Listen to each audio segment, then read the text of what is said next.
మే 6న CI Nagaraju Sai కృష్ణను అదుపులోకి తీసుకున్నప్పటికీ కోర్టులో హాజరుపరచలేదు.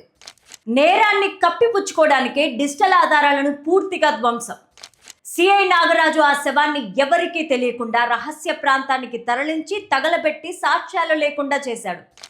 శవాన్ని ఎక్కడ తగలబెట్టాడు, ఎక్కడ పూడ్చాడు, ఈ నేరంలో ఇంకా ఎవరెవరి హస్తం ఉందనే విషయాలపై స్ట్రైట్ పాయింట్లో చూద్దాం. కస్టోడియల్ టార్చర్తో యువకుడు సాయి కృష్ణ మృతి చెందాడని, తరువాత సాక్ష్యాలు సైతం మాయం చేశారని సిఐ నాగరాజు రిమాండ్ రిపోర్ట్లో సిట్ పేర్కొంది. ఈ వీడియోని చివరి వరకు చూడండి. ప్లీజ్ లైక్ చేయండి, షేర్ చేయండి, అలాగే బెల్ బటన్ కొట్టి సబ్స్క్రైబ్ చేసుకొని స్కిప్ చేయకుండా ఎండింగ్ వరకు చూడండి. ఇక హెడ్లైన్స్ చూద్దామా. ఓం శ్రీ మహాశక్తి జ్యోతిష్యాలయం కోయ పూజారి దేవరాజు గారు. విద్య, ఉద్యోగం, వ్యాపారం, ప్రేమ, పెళ్లి, సంతానం, ఆరోగ్యం, భార్యాభర్తల మధ్య గొడవలు, కోర్టు సమస్యలు, వ్యవసాయం, ధన నష్టం, ఆస్తి తగాదాలు, రియల్ ఎస్టేట్, విదేశీ ప్రయాణము, ఇంకా ఏ ఇతర సమస్యలకైనా తమలపాకుపై అంజనము వేసి చూసి చెప్పబడును. సీసీటీవీ ఫుటేజ్ డిలీట్, శవం మాయం. CI Nagaraju remand report. Remand రిపోర్ట్లోని కీలక ముఖ్యాంశాలు. ఇక స్టోరీలోకి వెళ్తే, గాదె సాయి కృష్ణ అదృశ్యం కేసులో కీలక పరిణామం చోటు చేసుకుంది. కస్టడీకి తీసుకున్న సాయి కృష్ణను పోలీసులు కొట్టడంతో 3rd డిగ్రీ దెబ్బల వల్లే అతడు చనిపోయాడని సిట్ నిర్ధారించింది. ఈ మేరకు బుధవారం విజయవాడ 2వ AJS court judicial first class మెజిస్ట్రేట్కు సిట్ రిమాండ్ రిపోర్ట్ని సబ్మిట్ చేసింది. సాయి కృష్ణ కస్టోడియల్ టార్చర్ వల్లే చనిపోయాడని సిట్ స్పష్టం చేసింది.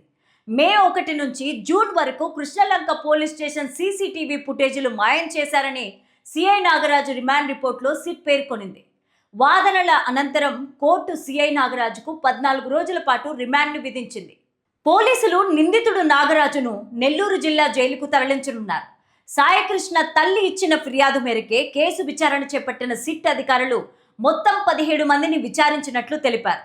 మే 6న సిఐ నాగరాజు సాయికృష్ణను అదుపులోకి తీసుకున్నప్పటికీ కోర్టులో హాజరుపరచలేదు. కస్టోడియల్ టార్చర్ వల్లే చనిపోయాడని కోర్టుకు సిట్ తెలిపింది.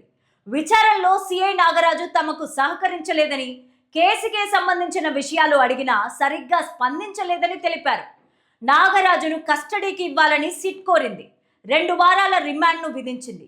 బాధితురాలి విజ్ఞప్తి మేరకే మే 18న కోర్టు కృష్ణలంక పిఎస్లోని సీసీటీవీ రికార్డులను భద్రపరచాలని ఆదేశించింది. జూన్ 19న Mangalagiri AP forensic laboratory scientific assistant బృందం స్టేషన్ను పరిశీలించగా మే 1 నుంచి జూన్ 1 వరకు ఉన్న సీసీటీవీ ఫుటేజ్ డేటా మొత్తాన్ని డిలీట్ చేసినట్టు గుర్తించారు.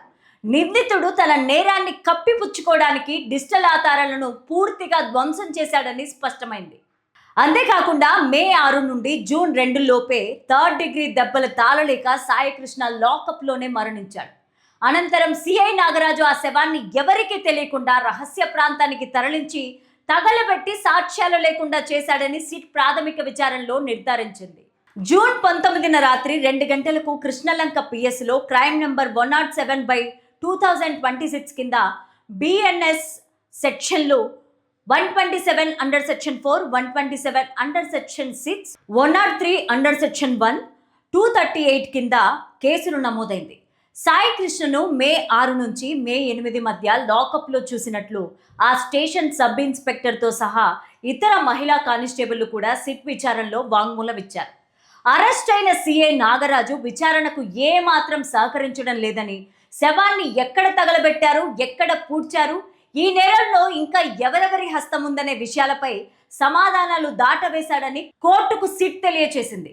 నిందితుడు అదే పోలీస్ స్టేషన్లో సిఐగా పనిచేయడం వల్ల బయట ఉండే సాక్ష్యాలను, ముఖ్యంగా తన కింద పనిచేసే సిబ్బందిని బెదిరించే ప్రమాదం ఉందని కోర్టుకు వివరించారు.